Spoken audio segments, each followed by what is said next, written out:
Also, Councilmember Tanaka and Lithcott Hames have registered no votes. And I would also like to vote no on 4 as a result of not voting.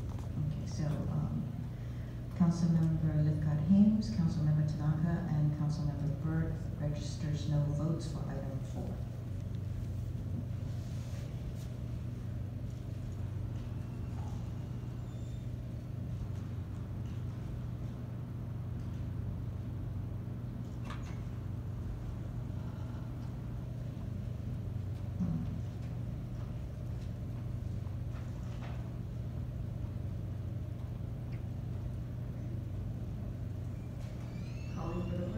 Councilmember Finker?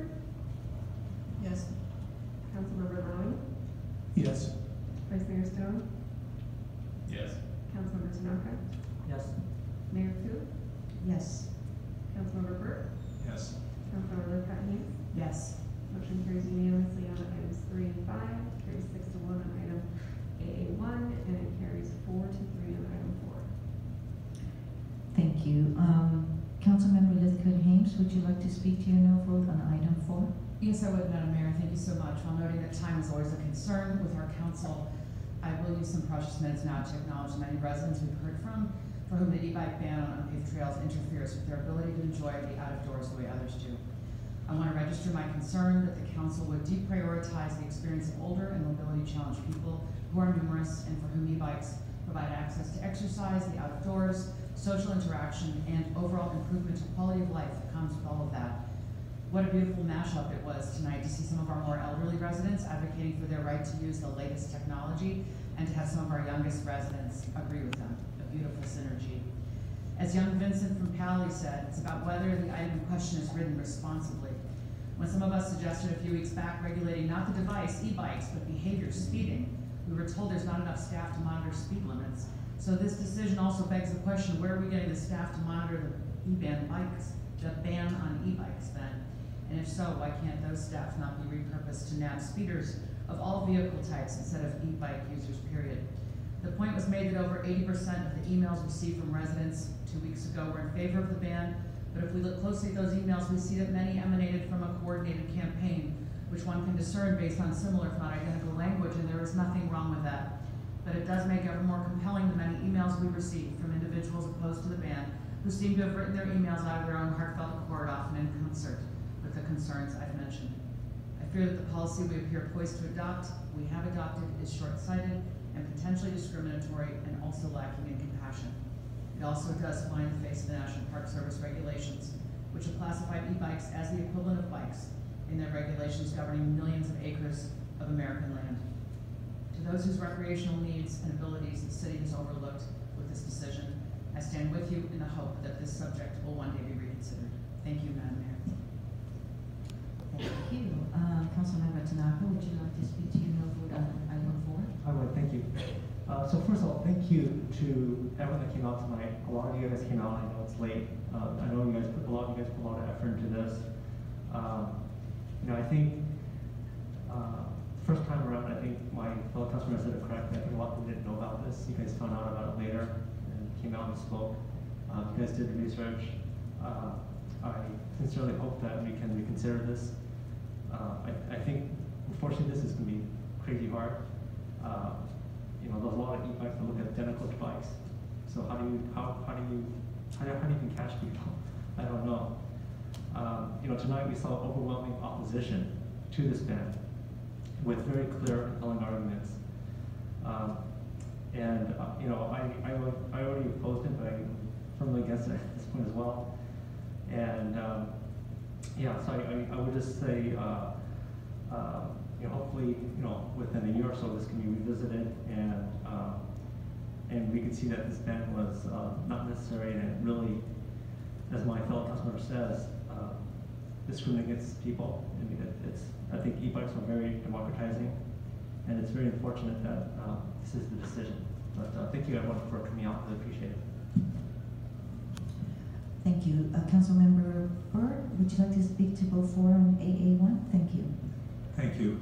So 2 weeks ago, I spoke against this ban, but then agreed to a compromise where the issues would be reconsidered this coming year.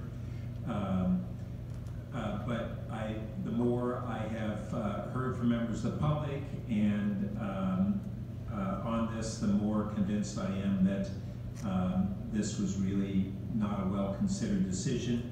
As I stated 2 weeks ago, I think that we should allow Class 1 e-bikes on unpaved roads at Arastradero and the Baylands, that we should set a speed limit, and that we should consider restricting bikes and horses on narrow single track trails where they do significant damage. I was just up at Arastradero. Well, I'll just say that I'm a heavy user of both Arastradero and the Baylands, and I don't own an e-bike. So this is not out of a self-interest. But I was just up at Arastradero yesterday, and the ranger was repairing a big cut through of a trail where bike riders, non-e-bike riders, had done considerable damage from cutting off of a main trail. I think the issue is, once again, that we want to look at what are the things we want to restrict, and it's where they're allowed to go and the speed that they're allowed to go. And I further think that these things are largely going to be self-enforced. We don't have rangers out there that are going to have these restrictions, but that pertains to whether it's a bike speed or the difference between someone having a Class 1 bike and not. All those things are largely going to be dependent on being self-enforced. So then speaking briefly to AA1, I think that overall the audit plan is good, and I've heard really good things about our interim auditor and the work being done. My concerns are twofold. We've had the interim auditor over 5 months now, and previously we had had one-on-one meetings with council members, in particular those who are not on policy and services, to be able to have at least some input on the audit plan for the year. And we haven't done that. This is just coming to us also on consent, so the council as a whole has not had any opportunity to wade in. And the one area that I'm very concerned about, as I've expressed before, is under the citywide risk assessment, the need to specifically look at wildland wildfire risk, which has just multiple drastic threats to the financial, the public health, and the public safety impacts on the community that are just overwhelming. And I remain concerned that we're under appraising the level of risk that we actually are facing, and it needs to be a high priority. Thank you. Thank you. All right, we'll close our consent calendar items and move into our action item. Actually, do you have